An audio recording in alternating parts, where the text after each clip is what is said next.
मान्यवर आणि सर्व बंधू भगिनी, मी सोनावळे रुपाली दत्तात्रय आज या कथामालेमध्ये मी माझी कथा घेऊन आपल्यासमोर उभी आहे।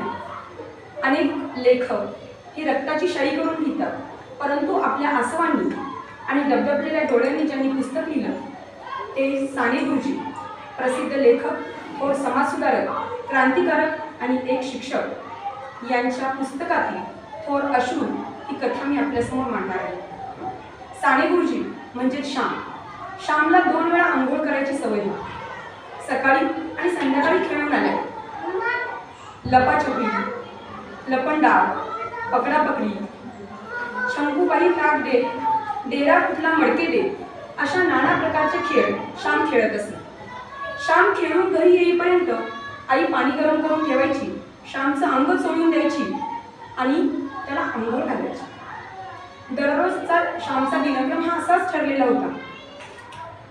संध्याकाळी आंघोळ केल्याने शरीर स्वच्छ होते आणि देवापुढे प्रार्थना केलेले मन स्वच्छ होते, म्हणून हा श्यामचा नित्यक्रम ठरलेला असायचा आणि ते केल्यानंतर सुंदर झोप यायची। एके दिवशी असा श्याम खेळून घरी आला। आईने पाणी गरम करून ठेवले होते। श्यामने सदरा काढला, शेंडीला तेल लावले आणि धोंडीवर जाऊन बसला। आई गेली, श्यामचं अंग खसाखसा चोळून दिलं। उरलेलं पाणी अंगावर श्याम घेत राहिला। आई निघून गेली। पाणी संपल्यानंतर मात्र श्यामने जोराजोरात आईला आवाज द्यायला सुरुवात केली, अगं आई, पाणी संपलंय, माझं अंग पुसून दे, मला थंडी वाजते। श्यामने आरडाओरडा करायला सुरुवात केली।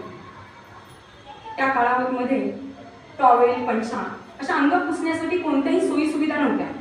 पुरुष मंडळी त्यांचं धोतर पिळून त्या धोतराने अंग पुसून घेत। श्याम मात्र अंघोळ झाल्यानंतर दररोज संध्याकाळी आईच्या पदराने म्हणजे आईच्या ओचाने अंग पुसून घेत असत। श्यामने आवाज दिल्यानंतर आई तिथे पोहोचली।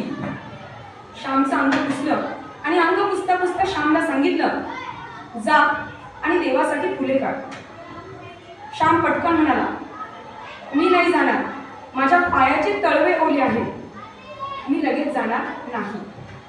आई म्हणाली, अरे श्याम, तळवे ओले म्हणून काय झालं, कशाने पुसू मी ते? मला माहित नाही, ओल्या पायांना माती लागलेली मला अजिबात आवडत नाही। तू तुझा उंचा पसर, या धोंडीवरती तुझा उंचा पसर, त्याच्यावरती मी पाय ठेवतो, माझे पाय टिपून घेतो आणि मग मी उडी मारून जातो। श्याम हट्टी होता। आई म्हणाली, श्याम, किती रे हट्ट? श्यामच्या हट्टापुढे आईने उंचा त्या धोंडीवरती पसरला। श्यामने त्याच्यावरती आपल्या पायाचे तळवे ठेवले, ते तळवे पुसून स्वच्छ केले आणि उडी मारून श्याम घरात गेला।